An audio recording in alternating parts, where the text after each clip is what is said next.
So I'm going to actually start by sharing the little short story of the broken clock, and then we'll go back to the visual, the page, and work on it from there. There's an antique shop on a street that most people walk past without noticing. Inside, between a brass candle holder and a stack of old ledgers, sits a clock.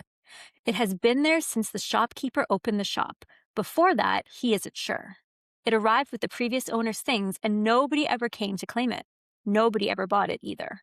The hand stopped moving a long time ago, long enough that he stopped noticing it was there. The clock is not pretty. There is a crack running down one side. The face is dark with age. When new customers ask about it, he tells them it doesn't work, has never worked, and leaves it at that. One afternoon, a mother brings her son to the shop. He has saved up a few dollars and wants to buy a present for his grandfather. There's some good things in the back, the shopkeeper tells him. Inexpensive. Take a look around. The boy moves to the shop. He passes the candle holder, he passes the ledgers, and he stops. That one, he says. That old thing? The shopkeeper shakes his head. It hasn't worked a day since I've been here. Get yourself something better. But it's ticking, the boy says. The shopkeeper and the mother look at each other. It isn't ticking, the shopkeeper says carefully. It doesn't make any sound at all. The boy looks at them both as though they are confused ones. I can hear it, he says. I want that one. The mother tries to redirect him to a small radio that looks nearly new and is much more practical. The boy is not interested. He points at the clock and does not move. The shopkeeper, who wanted to get rid of the thing for 30 years, gives him a good price. The boy carries it home himself, holding it carefully in both arms. That night, he sets it on his bedroom shelf for safekeeping until it's time to gift it. In the morning light, it looks different than it did in the shop. Older, darker, the crack more visible than he remembered. He reaches up and touches the hands. They do not move. He cannot hear it ticking anymore. Downstairs, a door that was not there yesterday has appeared in the hallway wall. His mother walks past it as if nothing is there. Where did that come from, he asks. She looks at him, confused, because to her, nothing has changed. The clock sits silently on the shelf. The hands, for just a moment, move. The clock has been in many homes. It does not stay long. It does not need to. Ooh. So you've added some texture to I the. did, because last time I kind of, off the top of my head, rhymed off a story.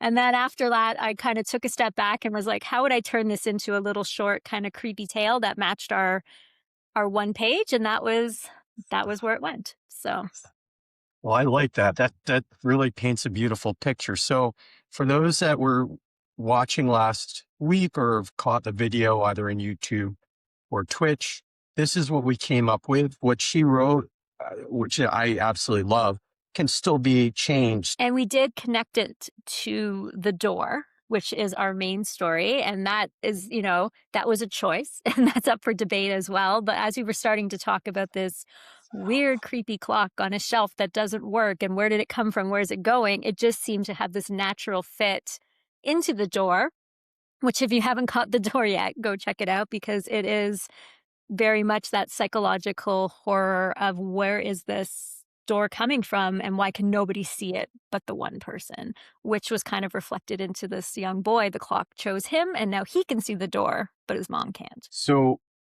for anybody who's trying to figure out what I just did there, I took the original that we had done and taken some of the basically I put it underneath a bunch of layers to a layer called hue saturation number 2, which made this look orange.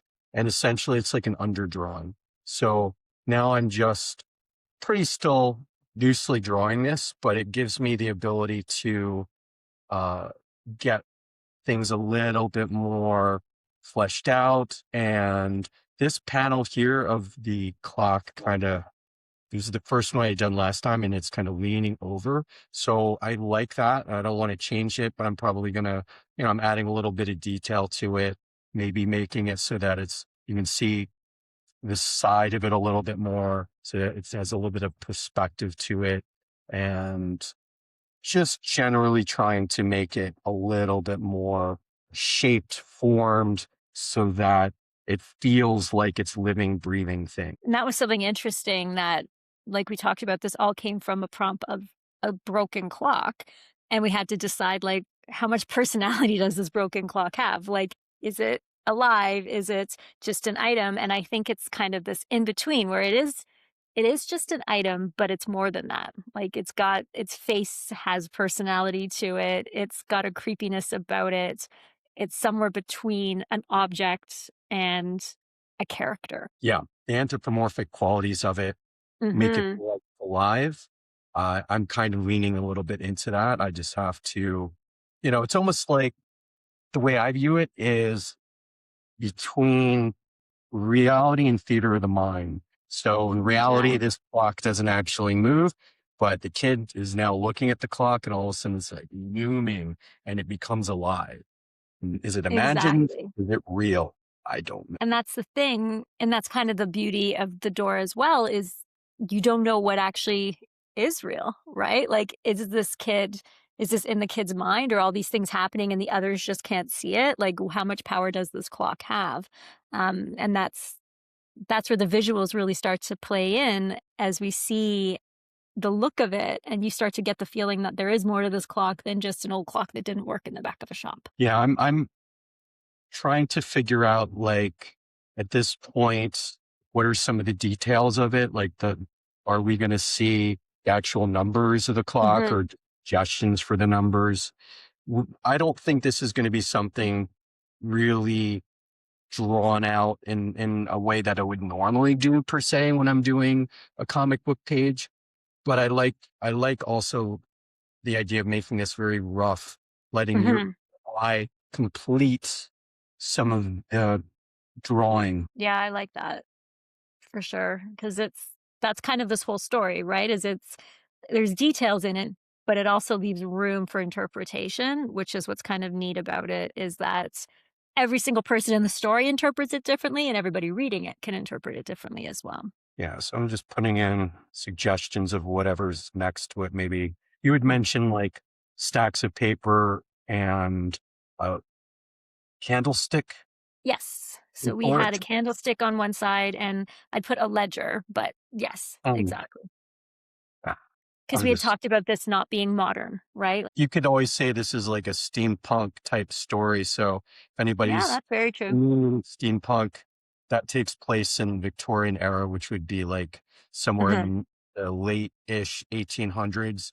And there's technology that exists that modern grabs from modern electronics, right? So something that is a clock would have like some weird kind of steampunk Yeah, qualities. got some stuff to it that doesn't quite belong. And the thing too is, like we talked about, because this story is living, breathing, changing, if something strikes us and we're like, "Ooh, this feels like it should be in this period," then we can change out details, right? Like it doesn't have to be a radio, it can be something completely different.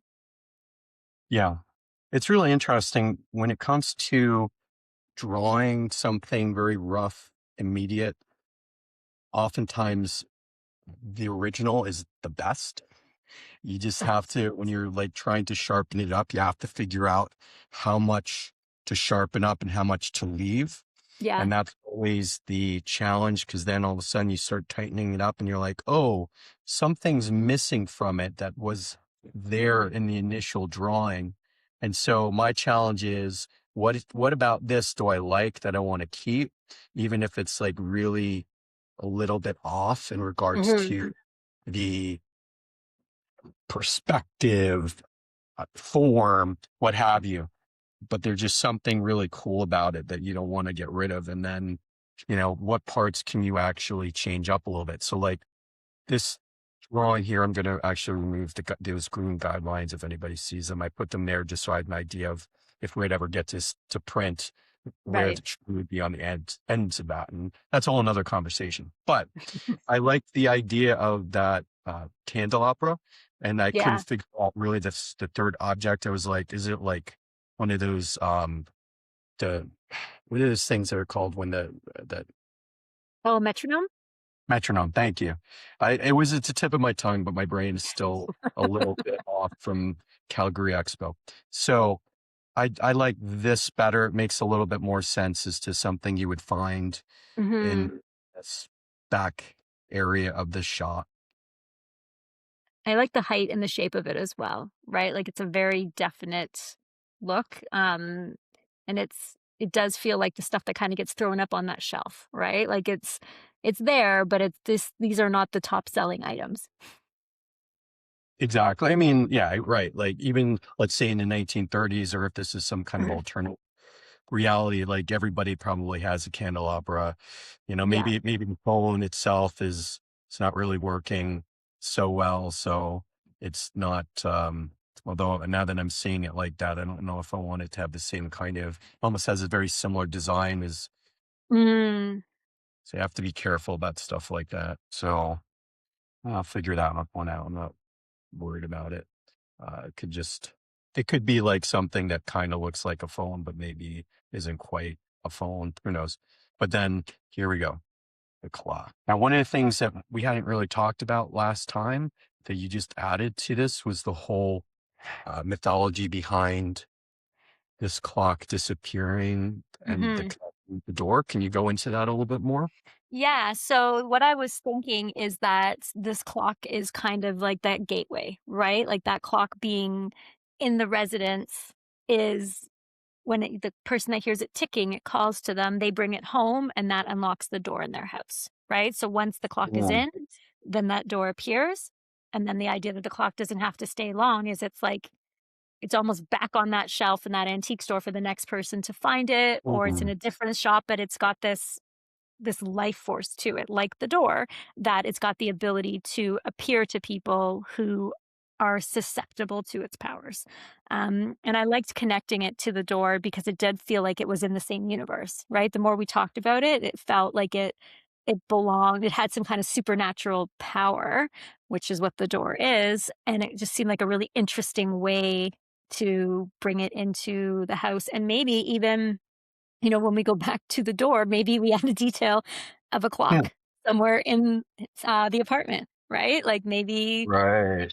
Sam has this clock in his place, and it's just, it's pretty much inconspicuous, it's not called out in any way, but if you happen to see this, you'd be like, "Wait a second, little Easter egg, I saw that Sam had a clock in his an old-looking clock in his apartment." That's interesting. So I guess like some of the thoughts I have are that when we first started the door wasn't necessarily even that strong a character. The Mhm. door became a stronger character over time.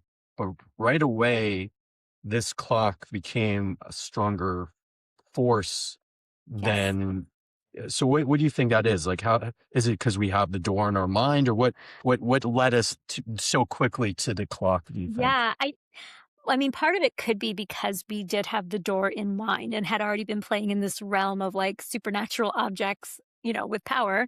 I think part of it too is because a clock is small and more personal, it immediately lends itself to that, right? Like a door is a bit of a bigger thing, it's sort of static, where a clock is a bit more people have it in their space, it moves, it felt a little bit more like it could immediately have a character to it, where the door we kinda had to work through it to figure out how that became a character, which it did, and it became the main character, but the clock just seemed to immediately lend itself to that. What's interesting also is that we keep on leaning into horror with this. Like it just seems to be, which isn't really like the thing that connected us initially. No, Uh, not at all.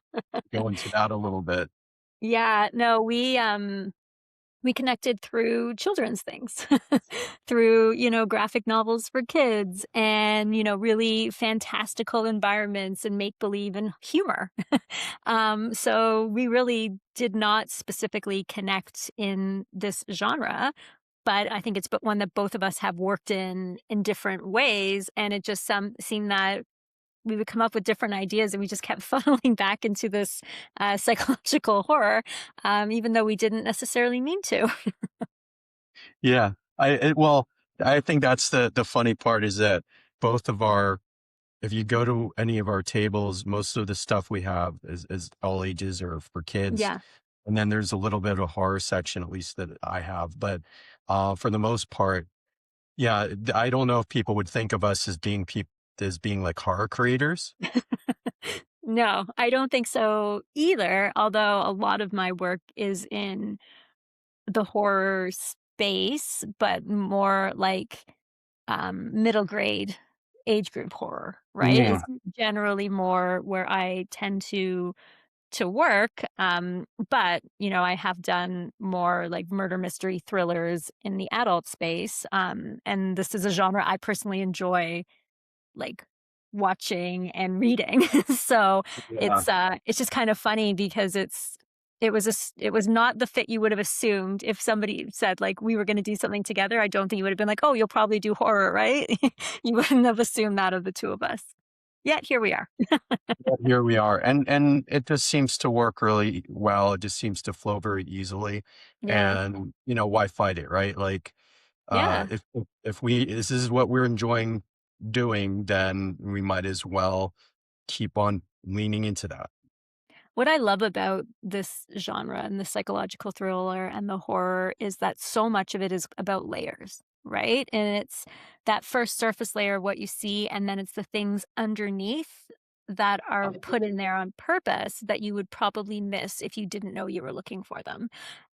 Like we talk about that a lot in the door, and a lot of the decisions that we're making are made on, like, our second or third look at the same panel, and we've added something in that gives this little bit of texture and feeling that the story would be fine without, but when you add it, Absolutely. it just makes it that much more horrific, terrifying, whatever word you wanna use, and that's what I really like about this genre is you can layer so many things in that even if the reader doesn't know they're there, they feel them, right? Like, you just something about this feels creepy, and you don't know what we did to make you feel that way, but we do.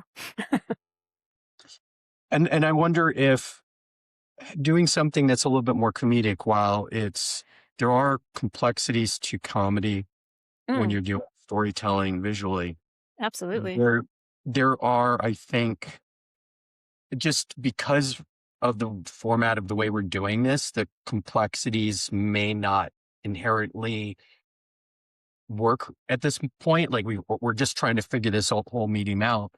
Mhm. Um, but it seems that it's a little easier, at least from my perspective, to do horror where first it's just a very visual thing that seems like we're doing a single page here, right?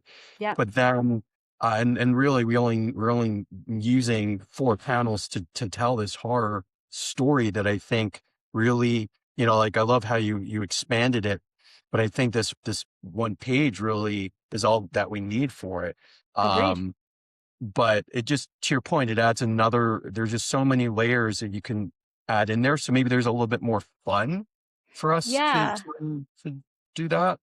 I think so, and I think too part of it is, like, playing with the light and the shadows and the camera angles, like, we Mhm. really talked a lot about that, as well as how you can create such a feeling just based on where the camera is in the space, right? If it's above, if it's below, if, there's a lot of shadow across something.